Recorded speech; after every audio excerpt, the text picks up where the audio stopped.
Hello, subscribers. Welcome to Anime Egotist. It's me, Jack Atlas, the master of faster. And it's ironic that Anime Egotist have had me on to introduce their channel, seeing as I am one of the greatest anime egotists in the world. As a matter of fact, I'm such an anime egotist that I almost didn't do this commercial. Fortunately, they bribed me with Blue Eyes coffee, so I guess that's why I'm here. What's bonkin', y'all, and welcome back to Anime Egotists. My name's Alex, and somehow the snow hasn't trapped me in yet. Give it a few hours. I'm sure it'll hit. And I'm Richard. That's correct. And one of the last times we did this, we talked about anime episodes that we thought were actually underrated. Episodes that people either hate or just don't appreciate as much as we think they should. Exactly. But then we thought, what about the opposite? Episodes that get a little too much love, or are, like, remembered fondly a little too much. Yeah. As much as I love anime in certain episodes, there are certainly times where I think, am I the bad guy? Because this episode isn't as good as other people say it is.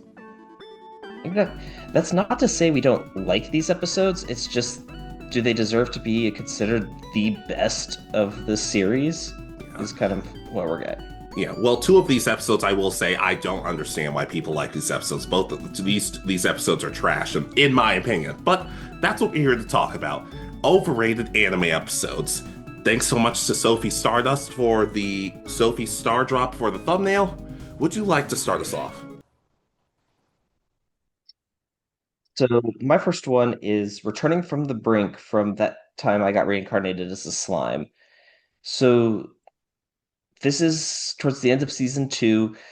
Rimuru's become a demon lord, and he's gone to the council and started trying to become an official demon lord for the world and all that, which is just pretty much super strong people. They have, I guess, abilities that are demon lord-esque, but and he's fighting Claimant, who's another like aspiring demon lord. He's the one who's kind of orchestrated all the horrors that have happened to Rimuru and his group over the last couple episodes.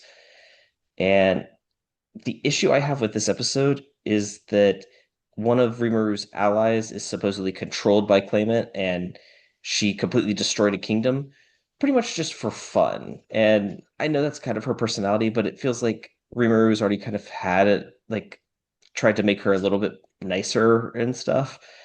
And the fact that she pretended to be controlled just to go and attack this kingdom, I don't know. Part of me, it's like people really like this episode because of all the like, oh, she wasn't under his control and all that. But it's like I kind of wish that she was not maybe fully under control, but like influenced enough by him to be doing this.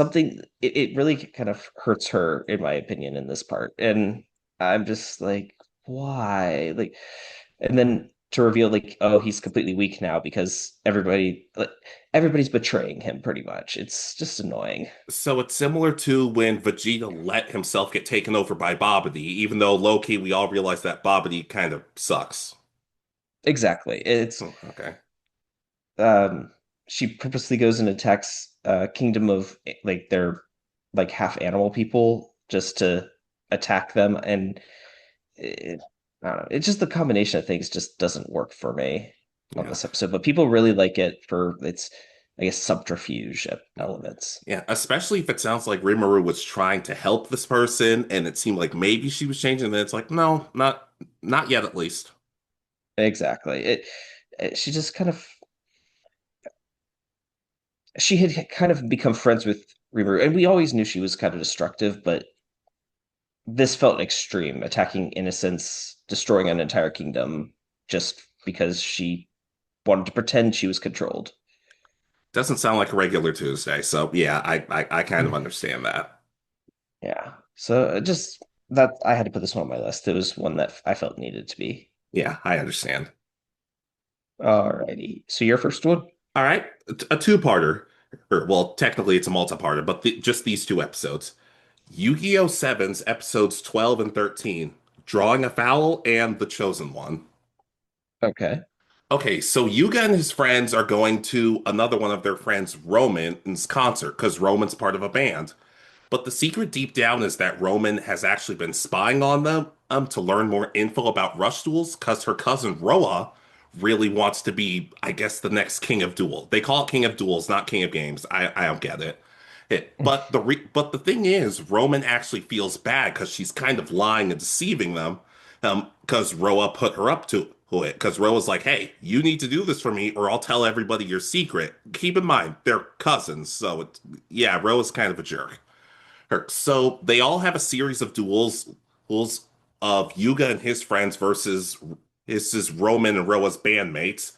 Luke takes on Toombs. Toombs the best character in my opinion, and Gavin takes on Roman, and Roman wins, which is cool in a sense. But then Yuga has to duel Roa, and the whole time, it's just Roa playing dirty and being like, and because Yuga's strongest card is Seventh Road Magician, and they always are trying to say, oh, how do we know Seventh Road Magician is a legal card? Because the last person who tried to use it got disqualified, only for it to be realized that he didn't get disqualified because the card was illegal. It's because the person who came up with the card was an employee, and employees can't participate in tournaments for some reason.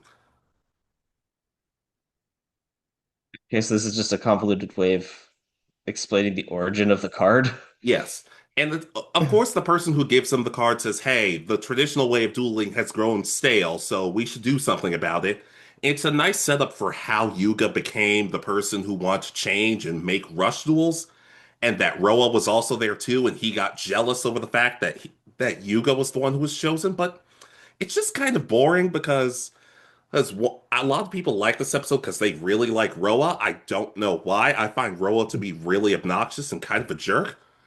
And you kind of forget that Roman's been manipulated and she feels guilty over the fact of, hey, my cousin tricked me, but I still went along with it and betrayed these people who I kind of was becoming friends with. But that all gets forgotten about because it talks about Yuga and Roa. And I'm like, oh, great.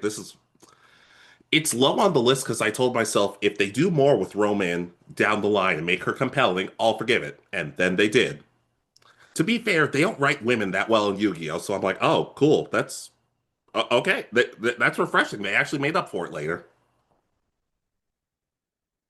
Yeah, yeah, because I'm thinking back, there are a lot of issues with the first series when it comes to how they wrote like all their female characters. Yeah. I don't know. I guess it's like I said, people really like Roa, and I kind of don't because he treats his family and his friends kind of horribly. And there's even this kind of sad joke where people are like, "Hey, it's Roa and Roman from their band and their drum and bass player who nobody cares about them." And the drum player Tyler goes, "My mom cares." And Toombs says, "My mom even likes Roa more than me." I'm like, "Yo, Toombs, do you need a hug? Are you good, my guy?"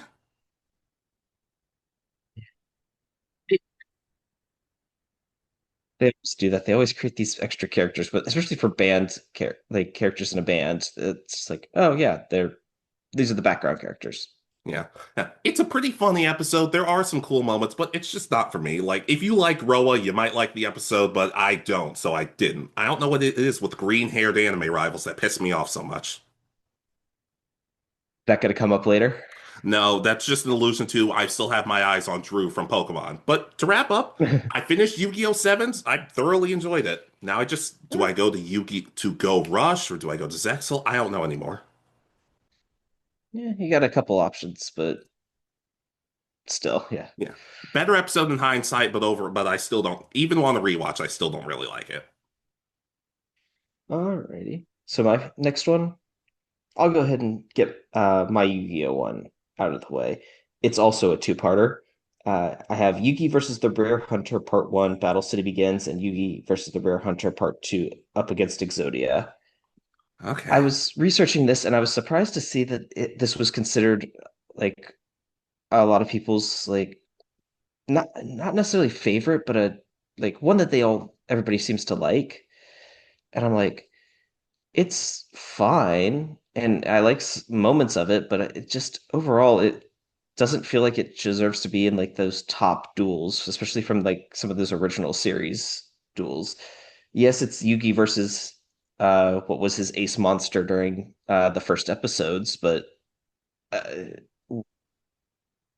you never feel like there's necessarily the weight of this. Maybe if this had been like a more memorable character and it was like he's gonna get Exodia like like put more into the tournament if he'd maybe been in like the Battle City finals, it's like, oh my God, we've got all these characters with the God cards, and then this guy with the with Exodia as the um um what's it called?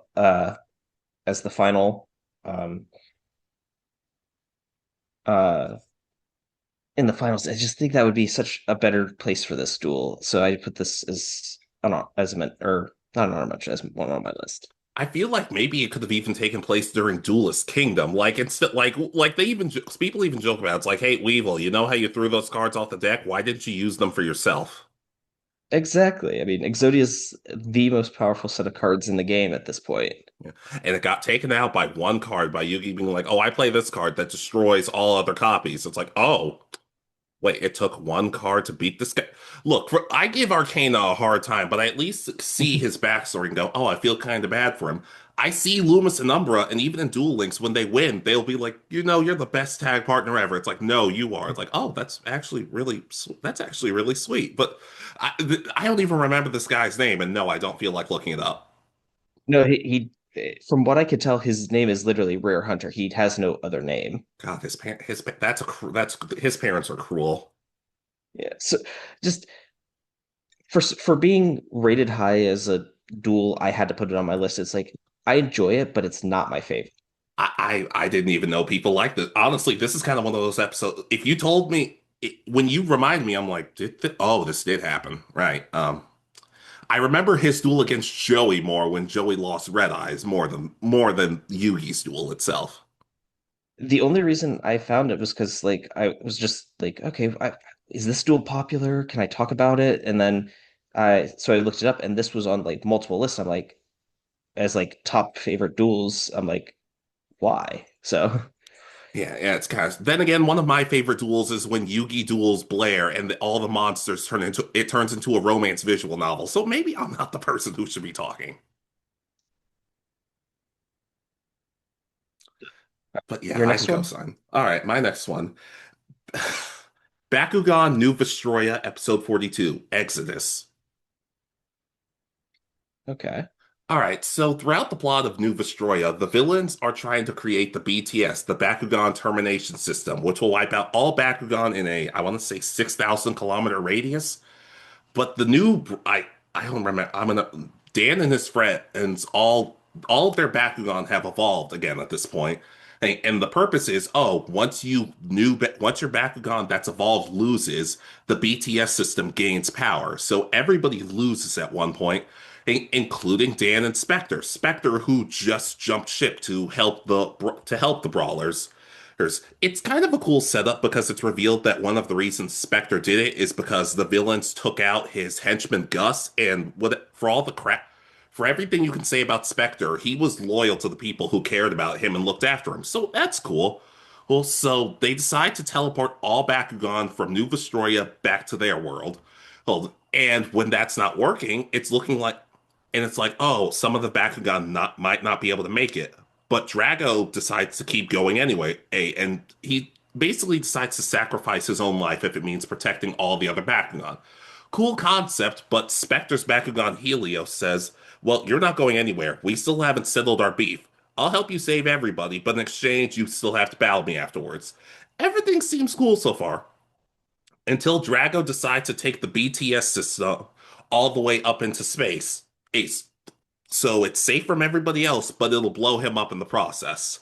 But through a vision, through the perfect core, I guess that's what they were trying to do. Wyvern wakes up and Wyvern shows up in his vision. It's like, hey, Drago, you still have more to do. And then Drago absorbs the explosion and evolves again. The umpteenth time, right? Yeah, it's not even the last time. Hey, look, it's a cool moment because it shows Drago's willing to sacrifice himself, and Spectre and Helios are willing to work alongside the heroes. But just great, another evolution because he's evolved like two or three times just in this series alone. Um, it, it felt like an unearned power up. It wasn't a great ending to the episode for me. It kind of tainted it for me. Can see that it being the like sudden power up just from like trying to sacrifice yourself. It almost feels like, oh, this is a Zenkai boost. Yeah, but basically. Hey, but then again, it is a funny episode, but unintentionally, because as Drago's picking it up, it like I guess it's vibrating against them, and it I don't know, kind of looks like he's humping it, and he's grunting the whole time, and I'm just like, ah. I'm like, well, at least it can't get any worse. And then the whole screen turns white when the vision happens. I'm like, oh, sweet. This episode was ruined for some people, but it also may have made a fetish for some people. To each their own, but no, it's it's not a great episode. Somebody knew what they were doing. You know that. Yeah, yeah, it's not great. It's not a it's a disappointing episode considering the build-up.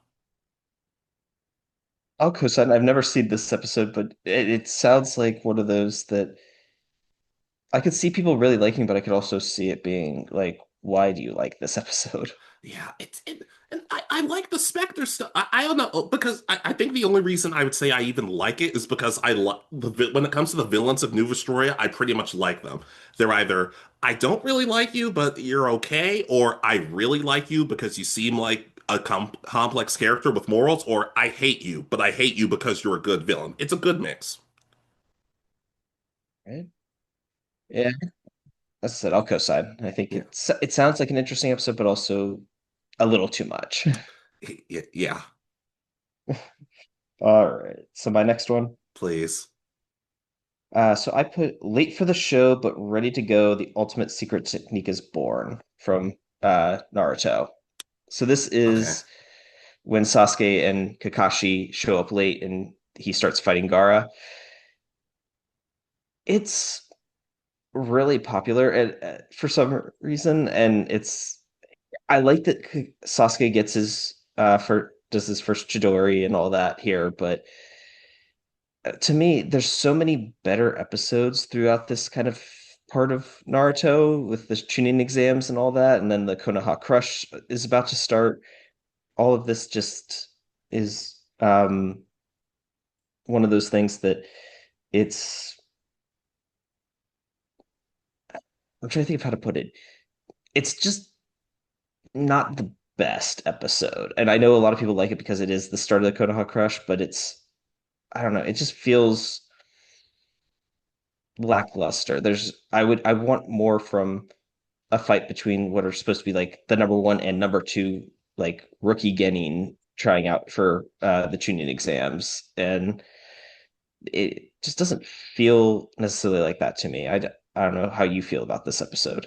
I actually really like this episode. I'm not gonna lie, especially when he finally uses the Chidori and while Gar's protecting himself, and Gar's like, "What's the swarm feeling? What is it?"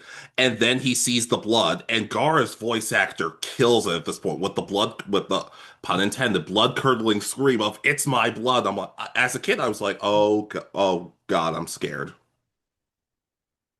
I'm not saying it's a bad episode. I just, for me, with the fact that we get like the Sasuke pushing himself after this, going after Gaara, then the whole fight between Gaara and Naruto, and before that, we've come off of like all the training and the Rock Lee versus Gaara fight. I don't know. It, it's definitely better than the Naruto versus Neji fights, but and I debated the Tamari versus Shikamaru, but it kind of sets Shikamaru's like it finally shows who Shikamaru is. He's the most intelligent person in the room, and but he's also the laziest person in the room. Yeah, I don't know that. Like, maybe it's hard for me because maybe it's a list for another day. But I don't like Shikamaru and Tamari as much. Maybe it's just because I'm not the biggest. I don't know why, but I find Tamari really obnoxious early on. But I don't know. I always liked that episode as a kid, and it was also better than Shino and Kankuro during the tuning exams. Because remember, Kankuro gave up, so technically that's a loss. Yeah, there's a ton of these that uh, there was several episodes that's like I saw that were favorites because I mean the tuning exams are full of great episodes. That's the thing. So I think I just find this episode slightly less than some of the others around it. I guess I have to disagree because I don't know. I'm not going to say I'm putting it in my top 10, but maybe a top 20, but I don't feel like doing a top 20 Naruto episodes video. I don't know. I don't know. I always liked it as a kid, but maybe that's just because it just shows how different Sasuke and Gaara are. And then later on, how they both kind of become opposites. Sasuke becomes the killer, and Sasuke becomes the vengeful person, and Gaara becomes the nice guy who wants to protect people. That is nice, but yeah, just and I don't like that they've like pretty much disqualified Sasuke at this point, and then they're like, "Oh no, let him fight. We want to see the Uchiha fight." Well, no, that I get, but it's the main event for some people. You don't cancel the main event of WrestleMania, even if yeah, Alright. But that's kind of just why I put this one on my list. It's not my personal favorite. yeah, I understand, but I still very much like it. Uh, so your next one? All right, Zatch Bell episode 108, Homesick, Hana and Mother, Wanderlust Gash. Okay. All right, look, I know at this point it was only the sub, not the dub, but I'm just going to use the dub names. You guys know us at this point. So Zatch is running off while I guess Kyo's at school, and he decides to. And when he's adventuring, he sees a lot of people with their mothers. Like he sees a little girl with her mother. He sees a dog with a bunch of puppies, and he thinks to himself, "What's my mother like?" Like kind of one of the first times he's acknowledging, "Hey, I have a mom and dad back home." And while he's trying to think about who his mom could be, he runs into Pete. He runs into the teacher's wife from school, and apparently her name in the Japanese version is just wife, which is kind of hilarious. He runs into Miss Wriggle, which no, I don't want to talk about that episode again. And but he's trying to think to himself who his mother could be. And because his brother Zeno took away his memories. But when he's thinking, he talks to Kyo and says, "Hey, I don't know who my mom is, and I have no idea what she could be like. I hope she's a nice person, though." And well, Kyo says, "Well, you might not know right now, but until you figured out, you could always consider out my mom to be your mom." And Zatch goes, snaps at him and says, "What are you talking about? She's not my mom. It's not like that. How could you say that?" Which is weird, considering since pretty much episode one, Zatch has considered Kyo's mom to be his mom. It's like, let's go home and see mom, or yay, we get to see dad at some point. I understand it Mhm. wasn't necessarily the best time for Keo to say that, but to me, Zach just comes across as a little too ratty at this point. And not to mention, Keo meets up with Tia, and Tia says, well, or Tio in the Japanese version, I don't get it. But she's like, oh, I kind of think about my parents too, but I guess it's different because I remember them, unlike Zach. The episode gets resolved, but I don't know. For such a buildup of Zatch's parents, if this had been built up over several episodes and Zatch was finally starting to lose it, I'd be cool. But just a one episode thing, this is where it starts. I'm like, I don't know, this could have been better. I could have seen it being something maybe with like a Parents' Day kind of thing, a Mother's Day, and then he starts noticing like people that look like him, like little kids out with their mother, and him starting to realize, wait, who's my mother? Because and it, but yeah, I distinctly remember, at least in the dub. Now, maybe in the sub they call her something different, but in the dub, Zatch calling Kyo's mom mom. He even does it in the sub in that episode before everything starts falling apart. He's like, "Oh, see you later, mom. I'm going off." I'm like, huh? So okay, I see this episode has a couple little problems, it seems like. Yeah, yeah. Not to mention we get a Naomi sighting, and that usually brings the episode down for me. It is kind of funny because Tia and Megumi get back from their trip and they actually come back with a giant, I'm trying to pronounce this right, a Moai statue, like one of those giant tiki heads. It's like, "Yeah, we got this for you." And Tia's carrying it on her back. I'm like, how strong are these? Momoto are dangerously strong. And she gives it to Kyo and Kyo falls over because he can't carry it. Proves because doesn't Naomi pick up?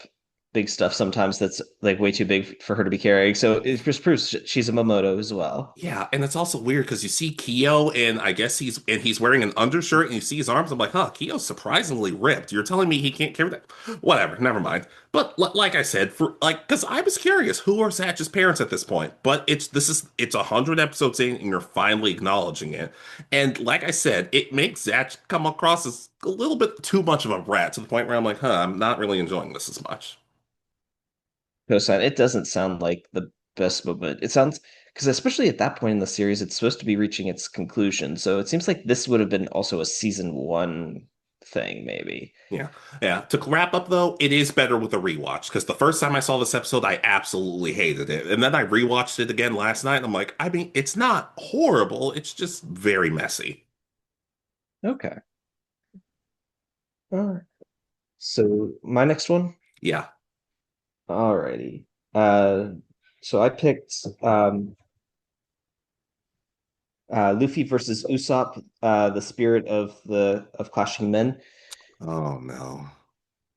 I know that some people find this to be a fan favorite about like the differences in opinion between Luffy and Usopp, but I never liked the idea. I wish that it had been more of an argument and just them disagreeing on uh the fate of the going merry, but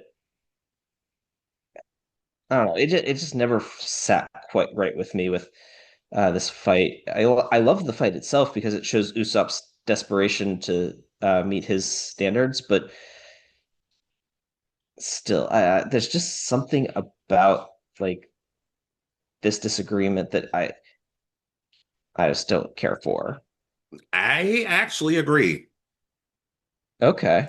Yeah, because on the one hand, it's like, look, I understand like they may have to move on at some point, and let's not act like Luffy's happy to be moving on from going very. He's very upset Mhm. about it, but it just the whole fight is kind of strange to me because it low-key feels like the crew is kind of insensitive to Usopp, and I know some of them are on the sideline, and it's like, oh well, I don't really want to get involved, but I kind of see where Usopp's coming from, but the whole thing, and I understand that Usopp left the crew, and that's why some of them are upset. But at the same time, they were low key kind of insensitive to him over it.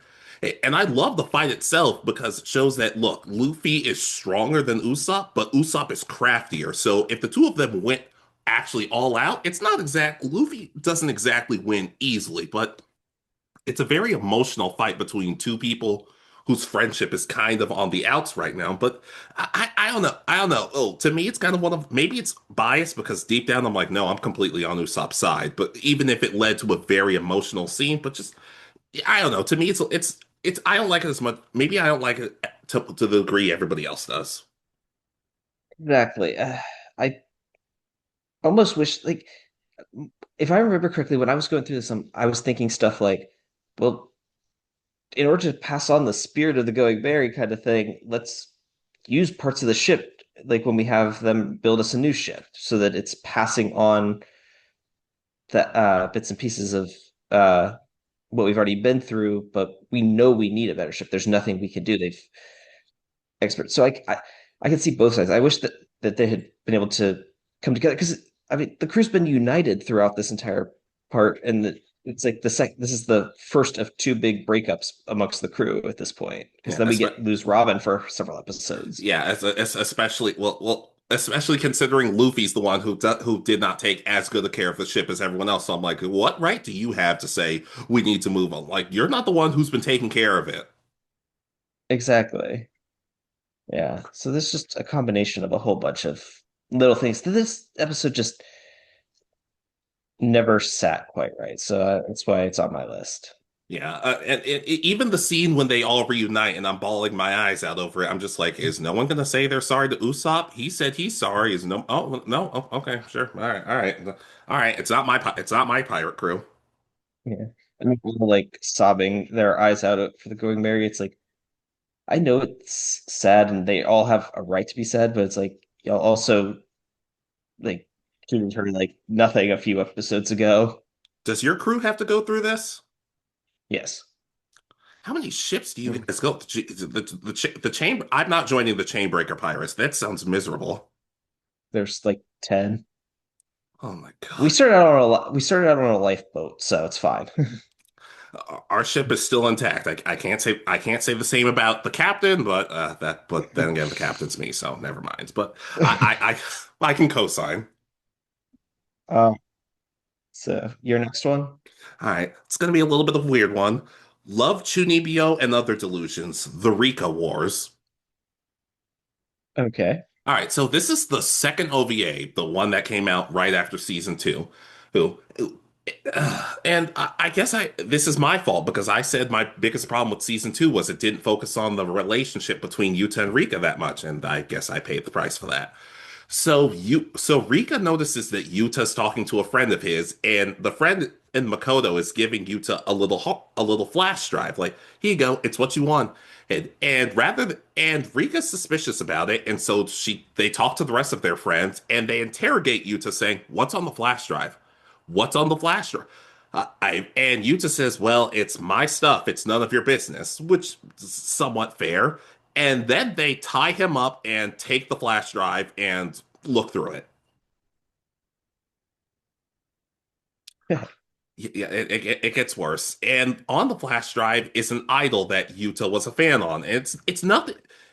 Maybe a bikini picture or two, but it's nothing like not safe for work. Not that they would show it on this show anyway. Hey, but everybody's jumping on Yuta to be like, you need to get rid of it because it's upsetting your girlfriend. You need, and Rika's like, you signed a contract in her Chunibyo. It's like, you signed a contract to be loyal to me. You must get rid of it. And meanwhile, no one's taking the time to be like, it's not. Like, at this point, their relationship has grown. They can talk to each other normally, but still be Chunibyo.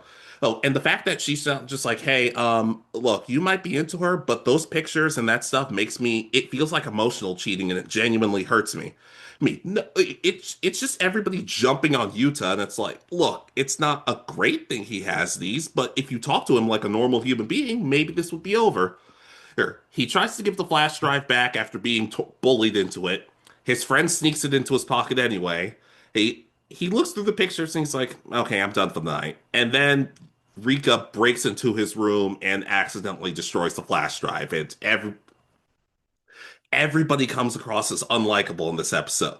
Oh, the friends for getting involved, Rika for breaking his stuff, and Yuta for still looking through it. Like everybody comes across as so unlikable to the point where I'm like, do I want you two to be together after this? I kind of don't think I do. Yeah.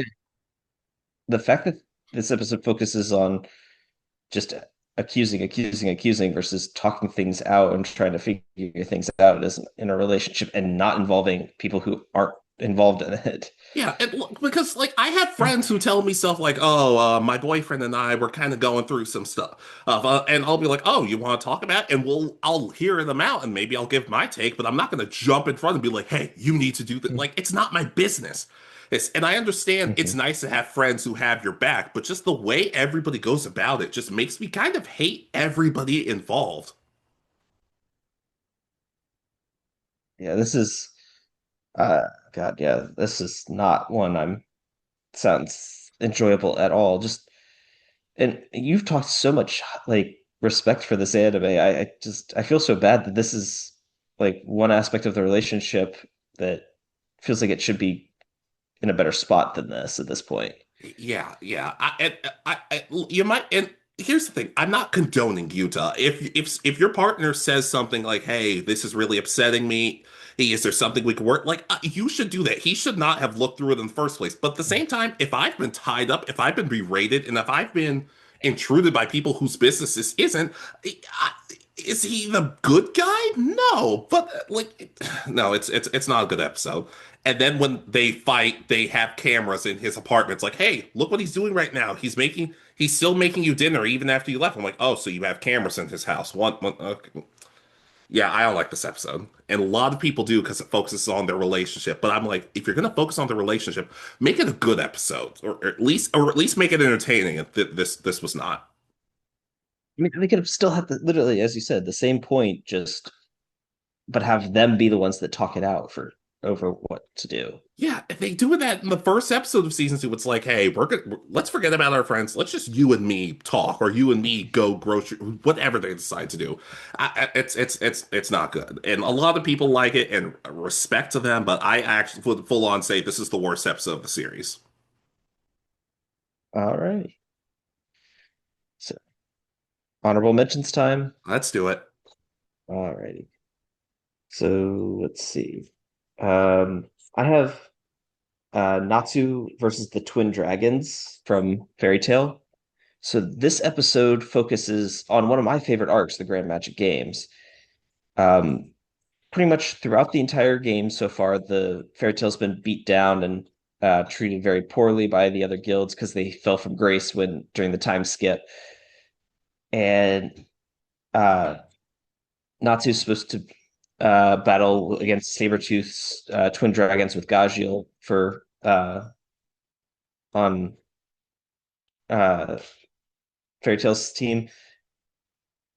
But the issue comes when Natsu sends Gajeel away. Like literally, they break the stadium, they fall into an old mine shaft. He loads Gajeel in the minecart and sends him away.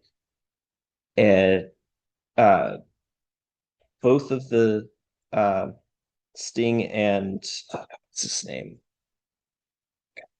For some reason, I cannot remember the other one's name. Are already pretty much on par with them in power, and Natsu manages to beat both of them back. And it's like, why? They're supposed to be Rogue. Rogue, that's his name. Oh, you're muted. Yeah, I was about to say I just looked it up and it was Rogue. Like right as you were saying, I'm like, oh, Rogue, that's their name. Yeah, for some reason, it slipped my mind, but the fact that Natsu is able to fight these two people that are supposed to be on par with him in power or stronger than him because they are considered third generation dragon slayers. Natsu's first because he's trained by a dragon. Loxus is second because he gets his power from a lacrima or a crystal in his body. And Gen 3 were trained by dragons and have the lacrima. So they're supposed to be like extra powerful, be able to tap into Dragon Force and other abilities much more easily.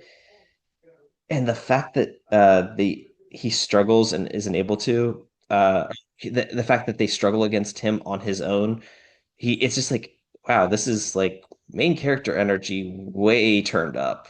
This should be like a lot closer fight, or they should both be fighting. It feels like to a worse extent in the in Diamond and Pearl when Ash and Paul are in the tournament or in that tag tournament, and then Paul basically gives up on Chimchar, which is still his Pokemon, and then Ash goes on to win kind of on his own. It sounds similar to that. Yeah, it's just it become somehow the fight becomes a one on two, and the opponent's supposed to be strong, and they're still beaten back by the main character. Yeah, it sounds like it wouldn't ruin this arc for you because you have talked about how you really do like this arc, but I can understand how you would be like, oh, well, it's not how I would have written it. Yeah, like if there was some way of like making it so that Natsu was like getting stronger or something, or having access to something that they don't have, but they literally have powers that he has to like be on the brink of death to access, they can access regularly. It's like, okay. And then he never even activates that power and is able to beat them in their like super strong Dragon Force form. Yeah, that sounds frustrating. Yeah, so it weakens Sabretooth and over shows how strong Natsu is at this point. Yeah, that is one of the more frustrating things for me. With it's not that the main character wins by looking clever and good. It's just that you make him look overpowered and kind of make the people he's going up against look worse. Okay. All So your right. first honorable mention? All right. This is going to be probably the most controversial one, but also somewhat kind of not. School Days, episode 12. School Days. Okay. All right, so a lot of people really either love this episode or find it absolutely hilarious because this is the episode where Makoto dies because of all the cheating and horrible stuff he's done. And then Sekai dies absolutely brutally in kind of a horrific fashion. But controversial opinion, I don't think Makoto should have died. Well, this is the bad ending to the game, isn't it? Yes, don't get me wrong. He's a horrible human being, and he's a monster, or with no empathy or redeeming qualities, which makes people wonder why people like this show in the first place. But to me, like it was almost interesting to see people be like, "Oh, he's a horrible person. Well, I don't want to talk with him anymore." And people were shunning him and treating and being like, and kind of cutting him off. That was interesting. He was suffering. He was living with the pain. And all for him to just die in the end. It felt like the easy way out. It's like in Persona when An decides not to kill Kamoshida and Morgana's like, "Oh, it's because you're truly are a kind person." And An says, "No, that's not what it is at all. He's a horrible human being. And now that he knows what he's did and he's going to be behind bars, he's going to live with that and suffer for the rest of his life." That's what I want. I'm like, okay, that's horrifying, but I respect it. That's what should have been done here. Because killing him just sort of feels like, oh, he's dead, so it's over. Yeah, I definitely see that being a issue with them being like, yeah, because he doesn't really get his comeuppance. He doesn't get to understand that his actions have consequences. Yeah. It's, oh, now he's gone, and that's the end of the story. And now somebody who was a victim is now guilty of a crime. Yeah, even though it's not like the person who killed him was exactly innocent either. She was pretty terrible herself, and it's kind of low key her fault. But I don't know. And the fact that she died once again, and this is why I've said sometimes killing characters isn't always the best route. Hell, maybe heroes dying could be one thing, but sometimes I want to see. I'm gonna sound horrible. Sometimes I want to see you suffer. Yeah. That would definitely maybe help with this story arc is like, okay, they all suffered for their stuff for the rest of their lives, going down as uh like just I don't know, bad people. I don't know. I don't know the story well enough. Yeah. But that said, from everything I've seen, the visual novel is even worse with some of its writing. But I no that look every now and then I'll be like, oh, if you guys want us to talk about it, I'll do it. Like, no, I love all of y'all, but I don't know. I'm not putting either one of us through that. Yeah, I don't think you ever want to watch that series again. Yeah, I'm not talking about the vision. The Falcons could win the Super Bowl, and I still okay. I might do it at that point, but that's another point for another day. What we would do for our football team to win the Super Bowl? Yeah, Is that a video yeah. we're gonna do? And if it's anime related, I might do. We'll talk about it. But I know people like this episode because it's like, oh, because or at least think this episode is so terrible that it's great. But I just think this episode's not smart enough to be so terrible. It's great, if that makes any sense. No, it does. I'll co-sign. I seen bits and pieces of this episode along with the first parts of the episode, so I know vaguely what happens, but it definitely feels like a letdown for what everybody could have Yeah, experienced. not that the series was that high of a point to begin with, but whatever. Let's move on. Alrighty. So my next honorable mention is his start from My Hero Academia. Okay. This is Endeavor and Hawks, which are the number one and number two pro heroes at the time, battle against Anomu, and it feels like in this episode that Endeavor, who's been a bad guy pretty much, like he's a hero, but he's a bad person.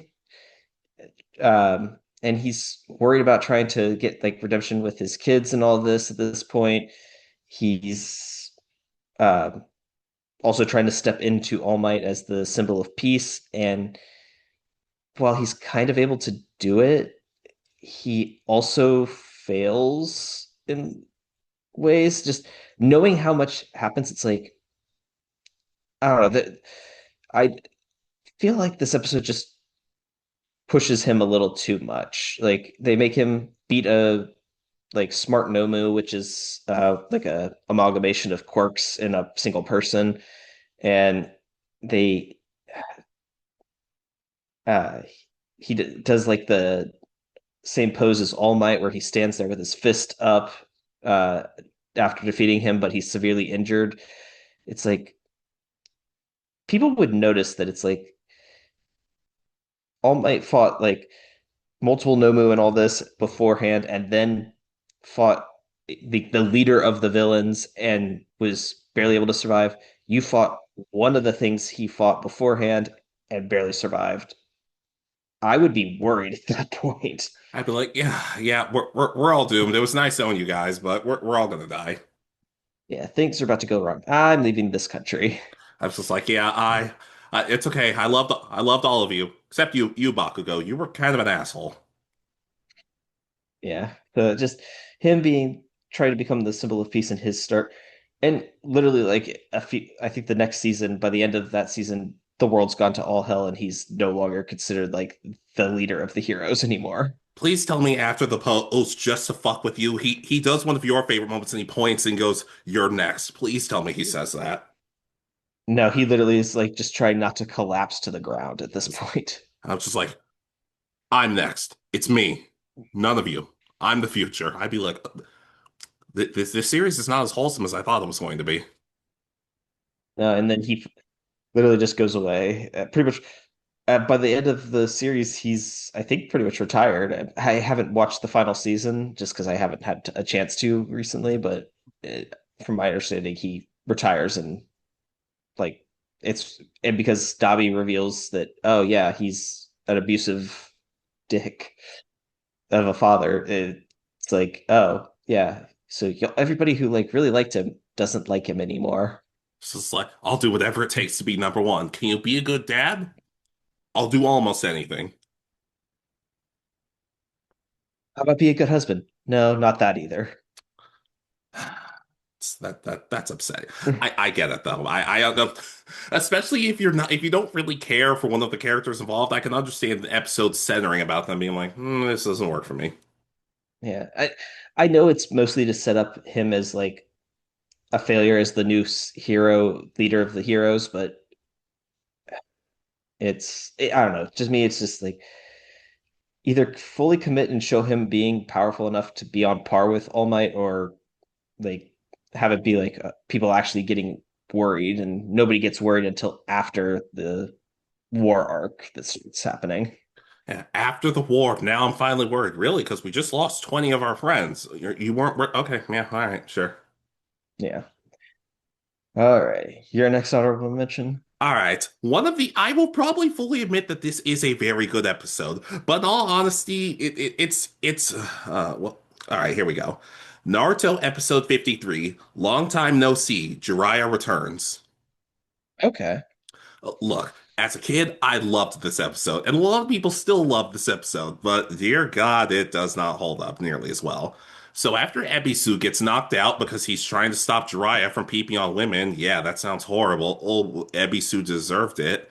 Naruto's like, hey, well, you have to train me instead. And Jiraiya keeps saying no. And Jiraiya's like, okay, you want me to train you? Well, I want one of these. A little bit of curve and shapeliness to it. And Naruto brings him a giant watermelon that's shaped like that, which is hilarious. But at the same time, I'm thinking, what? Who's selling these watermelons? They're shit. No, I want to know. That's a little too scary. All of that is not bad, but where the episode does get ruined for me is when Jiraiya says, "Oh, I don't want all of that. I don't want fruit. I want a lady." And Naruto says, "Oh, why didn't you say so?" And then sexy jutsus in the middle of the street. And you understand why this episode doesn't really hold up as well? Yeah. I remember, as you said, this was like, oh, yay, the sexy jutsu was used. But then it's like, oh, this is problematic and not a good episode, really. He's naked, he's 12, and the worst part is, look, the transformation itself is problematic in and of itself. But the fact that Naruto's like very flirty and coy about it, it just gets disturbing because I'm like, how does he know how to do that? Who I don't want. Look. This is coming from the person who said in one of our hot takes videos. Sometimes you can't always look at what holds up because something in the '90s might not hold up as well now, but you can still appreciate it. I understand that, but it goes from a little problematic to low-key disturbing, especially with how Mhm. Jiraiya acts about how they. And I'm just, and when you start thinking how Naruto knows how to talk and act like this, it gets all the more. Well, yeah. Yeah. Yeah, I watched a video a while back that was like the first known jutsus created by all the Hokage, and it's like all these powerful jutsus that are like they're supposed to be the creator of, or the ones that at least believed to be the creator of, and that was their first one. And then it's Naruto and it's sexy jutsu. It's like, oh God. Because it's like his dad has the Rasengan, the like Tsunade has the thousand healing technique. It's like all of these things. It's like this, yeah, there's a difference in the generations of Hokage, apparently. Yeah, and he also teaches it to Konohamaru, Moegi, and Udon, and I'm just like, just stop. And they keep look. It's cool because we see Jiraiya go do the five prong seal release on Naruto, unleashing his nine tails chakra. But that's where things get a little weird because when he talks to Naruto, it's like, "Hey, what do you feel about your chakra?" And Naruto goes, "Oh, well, sometimes it feels like I have a blue chakra, but other times it feels like I have a reddish chakra. I don't know what it is though." I'm like, you got told you were the Nine Tails in the first episode. You're telling me you couldn't put two and two together that it was probably the Nine Tails chakra? Not he could have said, I don't know how to control it or I don't know how to access it, but just to be like, I don't know what it is. I'm like, dude, that's what broke you. That's what Iruka had to be like. He's not a monster. He's Naruto. One of the best moments of the series, but you're just like, I don't really know where it is. Like, dude, what?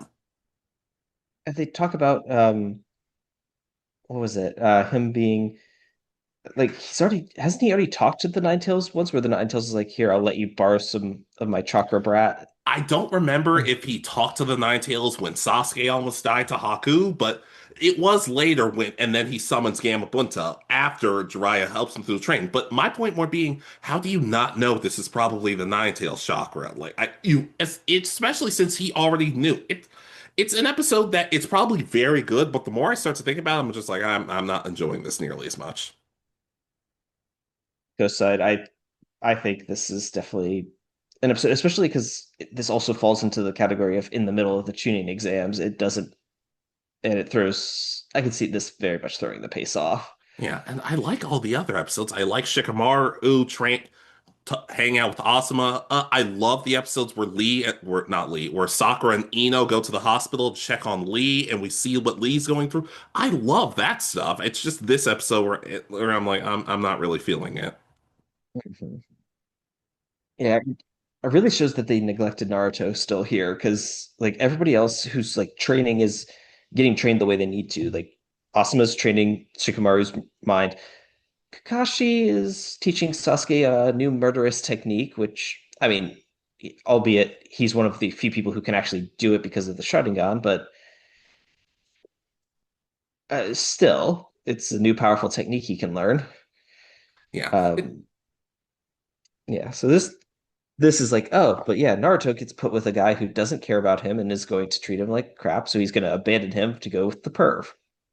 yeah, and same with it. Low key kind of makes me appreciate Ebisu a little more because Ebisu bought Naruto all that ramen and was still willing to be like, here, let me help you out. Yeah, yeah, I'll co-sign though. Yeah, still love Jiraiya though, but like that first episode was kind of like, oh dear, this is going to be a problem. Yeah. Alrighty. So my next one, Go ahead. I put Pikachu's Goodbye from the original Pokemon series. Ooh, go ahead. I'm not saying Pikachu should have been like should have left at this point or anything. That is absolutely not what I'm saying. I just hate the like Ash has been on this journey for at least a little while at this point and thinks, "Oh, Pikachu doesn't want to be with me. He'd much rather be a free Pokemon." I'm not even going to tell him, "Hey, if this is what you want, goodbye." He just Ash literally just runs away from the group crying his eyes out and then uh like 2 seconds later, Pikachu comes running up, and is like, pretty much, why the f did you leave? Like, Yeah, really? I'm maybe I shouldn't let you have a mic sometimes. But this is not one of those times I'd say that because I actually fully agree. I do not care for this episode as much as everybody else does. Yeah, people are like, oh my God, it's so emotional. It's like, it, if it was a different Pokemon and Ash is legit saying goodbye, or there's actually a legit chance Ash does say goodbye, even if he doesn't, I could see that being a much better episode. If it was like, there's an episode where Bulbasaur is trying not to evolve, and there's a group Oh, of oh, I other like that Bulbasaurs. episode. But if, like, for some reason there was a chance Bulbasaur needed to leave in order to be part of this group, that at least had a bit more realism of happening, and it's like, okay, then he can. But then Bulbasaur just says, "No, I want to still travel with you," and it comes back. I could see that being much more realistic than Pikachu like this. Even though this is really early in the series, it's like I think is it within the first 20 episodes? I'm not 100% sure. At the very least, I think it's within the first 50 or so. Yeah, so it's like, but it's still at this point, Ash and Pikachu are partners. It doesn't make sense. So the fact that some people are like, "Oh my God, this is like the most emotional episode." It's like, even as a kid, I didn't necessarily think that Pikachu was going to actually leave. Episode 39. Okay, so it's still fairly early in the series. Yeah, I don't know. The Pikachu centered episodes always are really tricky for me because there's the Pikachu runs away episode and Journeys, and then they do about 5 episodes about, oh, is Pikachu going to evolve? No, we know he's not going to evolve.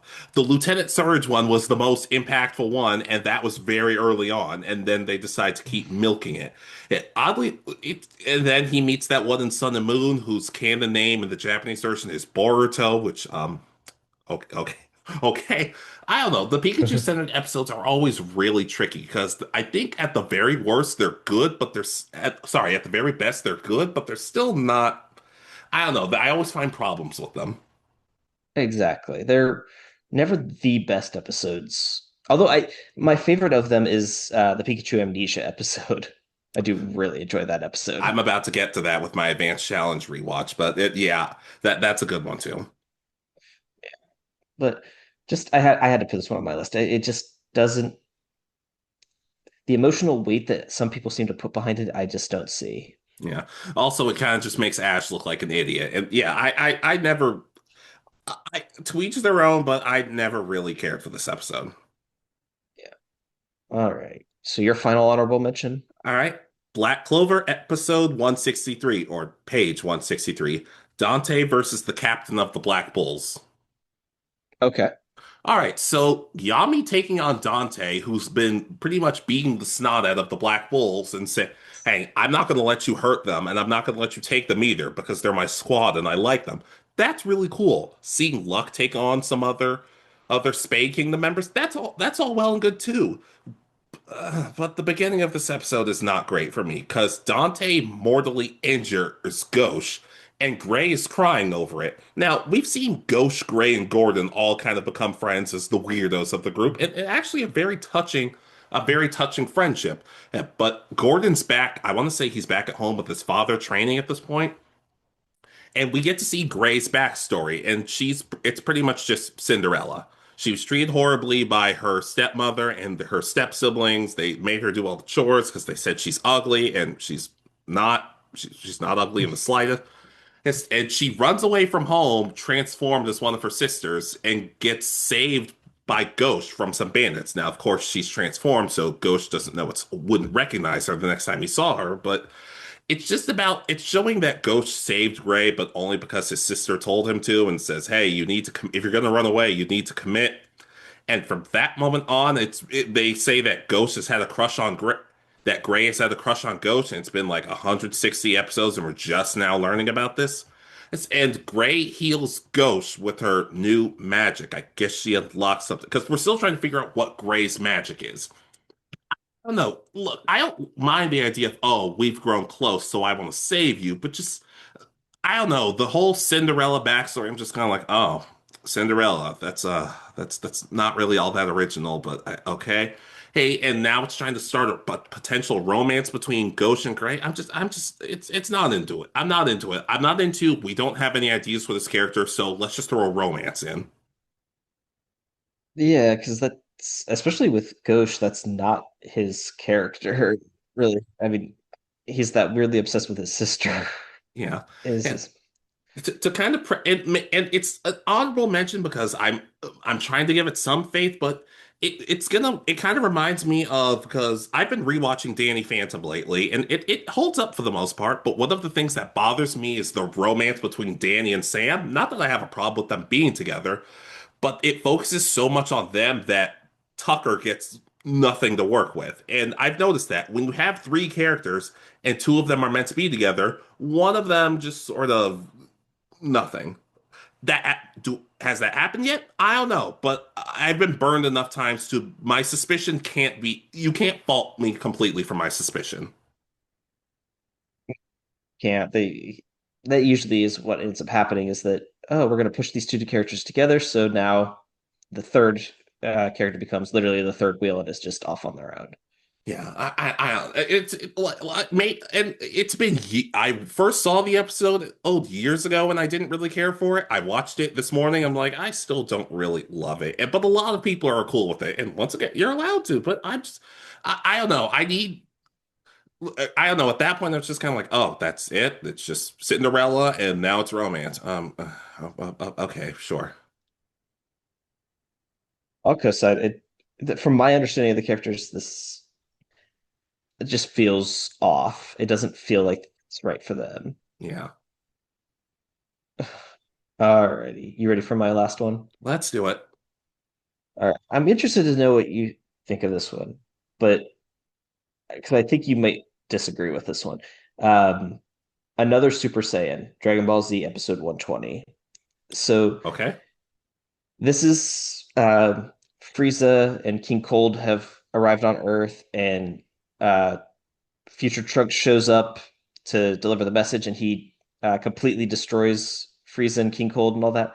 Eh, It's just one of those things. Like, my big issue with this is that they make him so much more powerful. It feels like than um, even Super Saiyan Goku at this point. Which I guess, albeit he has trained at this point a little bit more than the others have seen, versus Goku just awakening the transformation. So there is that, but I almost want like it bothers me how easily King Cold and uh and the Frieza Force are defeated at this point. It's like maybe have them like stand at least a little bit of a chance versus just completely getting decimated. I like the way Frieza acts at this point. It's like, is King Cold stronger or is Frieza supposed to be the stronger one? I can't tell because the way Frieza acts is like, I've called my daddy on you. I can't co-sign to this one. Okay. It's this one is still what a great episode. It's just I don't think it's the best of the best in my opinion. I want there to be at least a little bit more strife for the team, even if it Trunks still shows up and completely wipes the floor with everybody. It's I still wish that there was a bit more like, oh my God, what's going to happen kind of thing. No, I guess to me it's a case of Trunks has been training for so long, and now that he has Super Saiyan, like let's be honest, if Goku remember in the Namek arc, if Goku turned Super Saiyan and he wanted to destroy Frieza, he could have. He was vastly stronger than Frieza, even when Frieza went 100%. And especially considering Trunks couldn't beat the androids, if he had shown up and maybe even struggled against Frieza or something, that would have been kind of a problem. Because even after everything, he sucked against the androids until he went back and completely destroyed them. Yeah, it and I know it's supposed to show that like, oh, Frieza's nothing, but that I don't know, it to me it just kind of is another aspect of power levels or BS in the series because Frieza trains for like a year and then is now on par with like the Saiyans who have fought for for like 10 years at this point since then to become stronger, and they're now gods on that level. Now, maybe if they had the Z Fighters take on a good chunk of the Frieza Force, and that maybe that would have helped, but I don't know. It's kind of one of those, man, it makes Trunks do a lot of the heavy lifting, but sometimes as they I guess as the kids call it, aura farming. But sometimes, like I said, if it's cool enough, I don't care. Like Bardock turning Super Saiyan. Does it make sense? Not the slightest. But if it's cool enough that I can find a way to live with it. Yeah, I don't know. This one is just for me. It just doesn't quite deserve as much of the love as it gets. And as I said, I love Trunks. I love Future Trunks showing up and doing that, but there just feels like there could have been more like substance for the bad guys at this point. Yeah, if anything, I'm more annoyed that when he tells, "Hey Goku, the androids are coming. You guys might have to do something about that." And then Bulma says, "Hey, why don't we just go take care of Dr. Gero now?" And they say, "No, we don't want to do that. Stupid. You're all stupid." They have to listen to Goku because Goku wants a good fight, even though he's not going to take his heart medication because it tastes like grape. Okay. In Goku's defense, he did. I do remember him saying, I want to say it was even in the manga. He said, "Ed, we can't. It wouldn't be right to go after Doctor Gero because he hasn't done anything wrong yet." And to be fair, he's surrounded by a lot of people who are villains who are now good guys. So yeah, But we could still go try to like stop him and get him to change sides at this point instead of being bad. yeah. Yeah. I can't co-sign. I understand your frustration, but I still really like the episode. As I said, this one is just it's not one of my favorites. It's still a good episode. It's just not my favorite. But I had to Oh, put it on my list. we're gonna have to talk about the Cell Saga at one point, and Jabari and Jay are I have to hold them back at some point. Oh, so that'll be like a group project. Yeah, we'll talk about that more a little bit. All right. Okay, so my last one. Go right ahead. All right, this episode is overrated, but in multiple ways. Pokemon XYZ, episode 115, battling at full volume. Okay.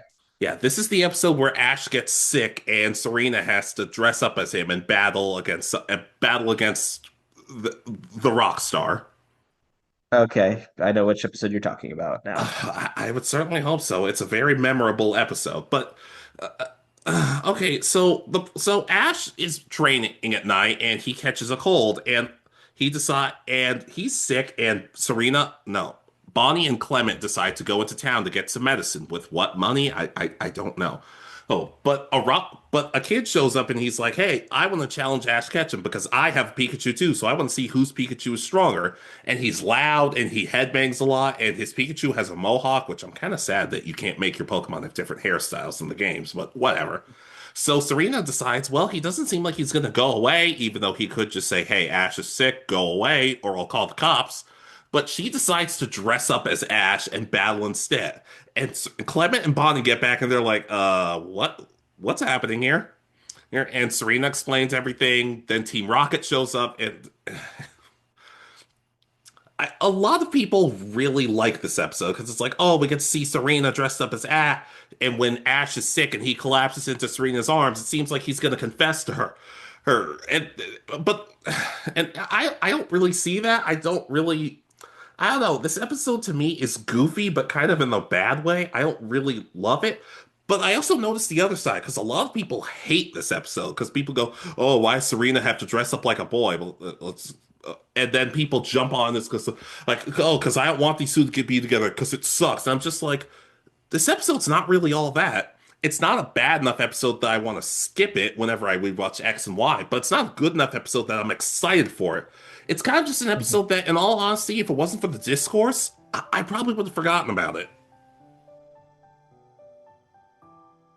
I can co-side. This one is just kind of there for me. It's not like it's definitely not the best episode ever, and it's definitely just kind of meh. Like it is a stereotypical like episode of the week Pokemon episode. It Yeah. doesn't further the plot at all, and like maybe if it was one of those where like somebody gets a Pokemon or something, like because Misty gets Poliwag doesn't she, from trying to heal Brock from his fever?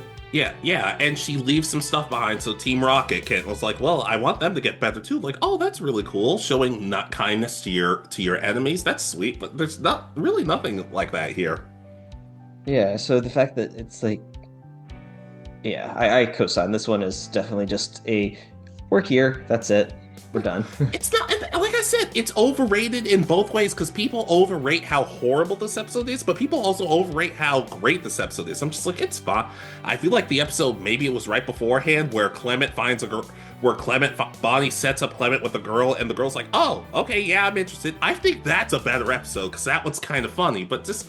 And I think a lot of the more humorous episodes of X and Y actually are better than people give them credit for, but this one's just like, I mean, it's okay.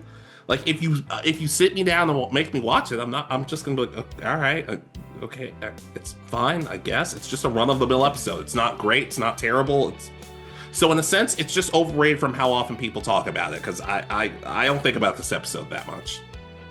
Yeah, it is, as we've been saying, it's just kind of there. It's not anything special and doesn't deserve the hype that it gets. I definitely co-sign. Or the D hype, whatever. But yeah. Are we ready to close out? I believe we are. Okay, so guys, what are some of your most overrated anime episodes? Episodes that you hate, episodes that you like but just don't live up to the hype, or even episodes like I just mentioned where it's like people talk about this episode too much one way or the other. Yeah, and once again, do you agree or disagree with any of our picks? I mean, obviously Alex didn't like all of my choices, but I can understand that. They are very good episodes that I just don't think are quite the best of their series. Yeah, and if you were Momoto, what would your parents be like? Because we don't really learn that from anybody now that I start to think about it. New story element for Zatch Bell season, Zatch Bell 2? Sure. Susie and everybody else finally showed up, so who knows? But let us know what you think. Be sure to like, comment, subscribe, be good to yourselves, stay warm, and we'll see you next time. This has been Alex. And Richard. And you have been listening to Anime Egotists. Good night, and peace easy.